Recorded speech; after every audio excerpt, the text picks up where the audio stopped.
this is a very powerful kit for calculating percentages very easily, and with a little practice we can do that calculation mentally also in our head. So first thing to know is 10% and 1%. It's very easy to calculate uh, for any number. If it is 100, this is 100. 10% is, I am taking 100 so that any percentage of 100 is that same number. So 10% of 100 is 10, right? We shifted the point one place to the left. And 1% of 100 is, oh, it became emoji. We shift the decimal point two places to the left, right? So it's very easy. Let's take a number. Let's say we take 640.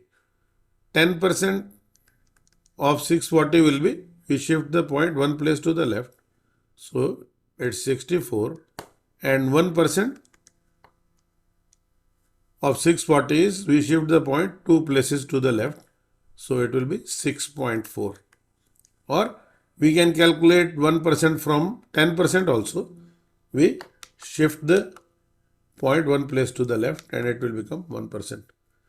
Same thing we can do with 50% or 5%. This is 50% and 5%. 50% of any number is half of that number. Half of 640 is 320. And 5% is, we just shift the point one place to the left in 50% and it will become 5%. Or we can take, another method is, we can take half of 10%. Half of 10% is also 5%, that is 32. 32 is half of 64. Then let's do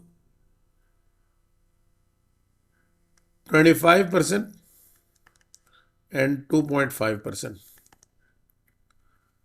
Let me bring this 2.5% here.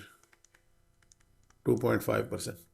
Same, 25% of any number is 1/4 of that number, or half of 50%. Half of 320 is 160. Or we can just take half of 640 twice. So half of 640 is 320 and half of 320 is 160. And same for 2.5%. If we shift one point to the left, the decimal point, one place to the left, in 25%, we'll get 2.5%, that is 16 here. Or another method is, we can take half of 5%, that is 32. Half of 5% is also 2.5%, it is 16, we can see that. They are all interconnected. So this is our tool.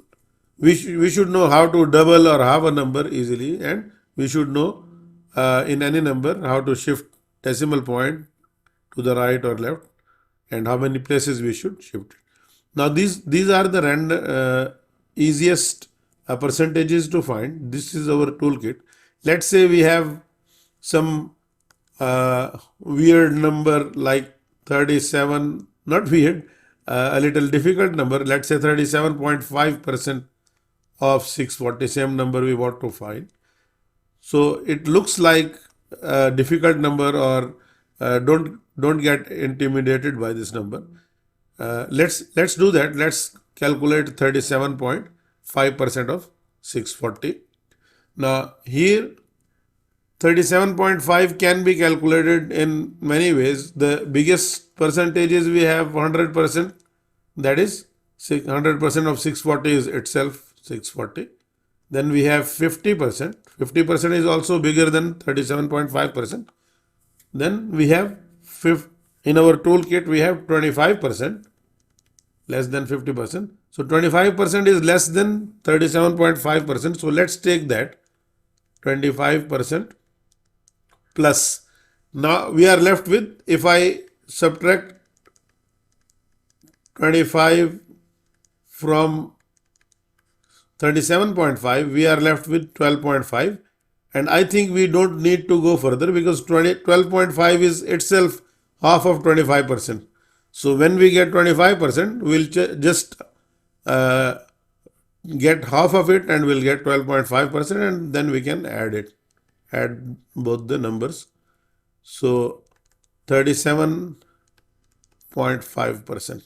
So 25% plus 12.5% is 37.5%. Here we can also do like 25% plus 10% is 30%, then 5%, sorry, 2.5%. This is 25% plus 10% 35% plus 2.5%. All of them are in our toolkit, but this is the easiest way. 12.5% is not in our toolkit, but we can see it's half of 25%. So we are taking advantage of that fact. So 25% of 640 is just 1/4 of 640. Half of 640 is 320 and half of 320 is 160.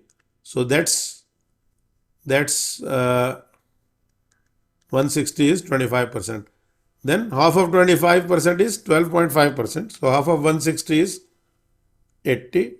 And when we add them, these two, 60 plus 80 is 240. And that is 75% of 37.5% of 640, that is 240.